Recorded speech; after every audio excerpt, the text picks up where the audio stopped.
That anxiety that people experience where they start remunerating about the future or something that's happened, that is because that No, they've let me put it this way. This question, I understand what you're saying. See, what is it that human beings are suffering? What happened 10 years ago? They're still suffering. What may happen day after tomorrow? They're already suffering. This is what you're saying. What happened 10 years ago? Is it here now? Does it exist? No. What may happen day after tomorrow? Does it exist here? No. So if you're suffering something that does not exist, what does it mean? Tell me bluntly, if you're suffering something that doesn't well, exist it's here, like insanity, but it feels like it it exists. is Yeah. insanity. It is insanity. That's why I'm saying once you start doing this, how far you go, when will you graduate? When will you end up in a doctor's place? When will you end up in asylum? Is a question of time. But now, To, world bodies are predicting it's going to happen large scale very soon. let me give you an example. So someone has a sick child or they just lost their job and they're thinking over and over again about, oh my God, my child's gonna die, I'm gonna lose my job, and then I can't feed myself, I'm gonna lose my house, then I'm gonna be on the street. That kind of remuneration and stress, that anxiety they experience on a day-to-day basis because they're scared of losing something which might, they believe will end them up on the street or lose their job or they won't be able to feed their family. That kind of torment. I wouldn't want to put those two things in the same level, losing a child and losing a job, all right? Losing a child is a different thing. It's a completely different thing. Obviously, there will be a certain amount of pain in any human being. That's different. So, let us say such a terrible thing we had to face, that we may lose our child. Mhm. Tell me, can you do the best for the child if you are in your sanity, or is it good to go into insanity? I feel like it takes a tremendous discipline Now, that what it takes, we'll see later, but I'm just asking a fundamental question. okay, it makes more sense not to go into insanity. Yes, sanity will make a difference. Maybe we can save the child, maybe we cannot, because all aspects of life we don't determine. Our experience we can determine. See, what happens in the world around you, even if you're just two people in the family, never will it happen 100% your way. If you try, nobody will be around you. It's as simple as that. I've read your story, so I know that there's moments in your life where you've lost people that you loved. Lot of people, not one or two, because my family is so large, almost every other day I am burying somebody who's very dear to me. Which one of those moments impacted you the most? And did any of them drive you into the insanity that we're talking about? No, I don't let anything drive me into insanity. This is a brief amount of time that you have as life. Here we create many things. You're creating businesses, I have large movements where millions of people are involved, there are relationships. You cannot take these things lightly because other lives are involved. But you cannot prevent anybody from dying. You can attend to them. If if something is going to happen to them, you can make attempts to save them, but you cannot prevent anybody from absolutely dying, including yourself. This is a fact. So the only two things that we have is a certain amount of time and a certain amount of energy. This is all that you call as life. What do you want to make out of it? You want to make a mess out of it, see, the thing is, first of all, they're living an emotionally constipated life. They only loved their child. I saw everybody as mine. Everything that happened hurts. But that's part of it. If you walk in a forest, there are thorns in your feet, but this doesn't mean you don't enjoy the forest, all right? Do you have moments of sadness? See, you're asking a very question which is hard for me to say because I have done this to myself, that nothing happens within me the way I don't want it.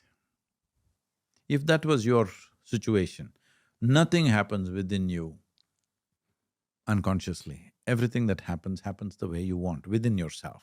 What is the experience that you want to have right now is always determined by you. What would be your choice? Grief and misery, is it? No. See, you are the only creature who can decide your way of being, no matter what is the surrounding. Every other creature is an instinctive reaction to what's happening around them because they are only fired by their survival instinct. They don't have any other aspiration. Once their stomach is full, their life is settled. For a human being, stomach empty, there's only one problem. Stomach full, 100 problems. Because life doesn't settle with survival. You want to be something else all the time. The problem is you're a being. You're supposed to know how to be. How far away have human beings gone from the definition or that aspiration? So is that an incorrect question to ask then? Because I asked you if you experience sadness. If I want to, I do. If you want to, you do. Okay.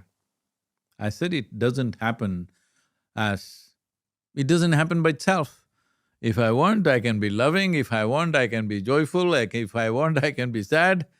Yes, when somebody dear to you is no more, you allow yourself that. But do you stop doing anything? No. Seems like there's such a powerful narrative coming from social media, magazines, TV, movies that Yes, are yes, I'm not denying that. making us individualistic and… It's not even individualistic, it's always about me being better than you. It started from the kindergarten school. There itself they told you, I am first rank, you are third rank. From there it started, I am better than you. So, the whole life is about being better than somebody means, essentially what it means is, I enjoy your failures. Does it sound like joy to you or sickness to you? Sounds like a sickness. It is a sickness. We're building into our children right from day one. What about trauma? I was thinking about early trauma and how that drives us away from a life of contentment and drives us towards, a life where we might end up in prison or we might be dysfunctional in other ways because of something early that happened when we were 7 years old. It could be a small thing or a big trauma that has orientated us to be greedy or to be selfish or to be, in the worst case, maybe to hurt others. See, essentially you're finding an excuse for the way you are, which you yourself don't like. See, if something unpleasant happened to you, you have two choices. Either you can become wise or you can become wounded. Choose. More unpleasant things happen to you than anybody else. You must be the wisest man soonest. No, you choose to be wounded because you carry this wound like a badge and so that you can cause the same wound to others. What's the point? When you know the pain of it, how do you do the same thing to me? But it becomes a survival No, technique to see, some there people. is no excuse. The thing is just this. Instead of intelligently, consciously responding to life, you are reacting like any other creature, that's all. So something bad happens to me when I'm 7 years old, and these neurons fire in my brain that make me react badly. This is all WhatsApp neurology. Whoever told you these things? Right now, we have a research center in Harvard Medical School in Beth Israel Hospital, okay? Right now in October, this month, on 17th to 21st, we have a international conference there. In these 5-6 years of its existence, they have done a lot of study. One thing they found was, I can't go into all the scientific things, I'm not a scientist, but one important thing is, this simple 21-minute practice I'm talking about, people who did this for over 6 to 8 weeks, the endocannabinoids in their system is 70% higher than what is considered to be normal. What is normal for a happy person, it's 70% higher than that. You know what's endocannabinoid? No. You know what's cannabis? Yeah. Yes. Every human being has cannabis receptors. This doesn't mean that this body was created to smoke cannabis. You're supposed to produce it. When you don't produce it, you try to substitute from outside. That's a different matter. Let me not go into that aspect. But 70% higher, what this means is, it is about 23% higher than what happens in sexual orgasm or extreme exercise. Simply sitting here. So if you felt like that every moment of your life, do I have to tell you, don't rob, don't kill, don't do this? No. No. That's all you need to… We've not fixed that one thing. See, when you were a child, when you were 5 years of age, you were just bubbling with joy by your own nature, isn't it? Mm-hmm.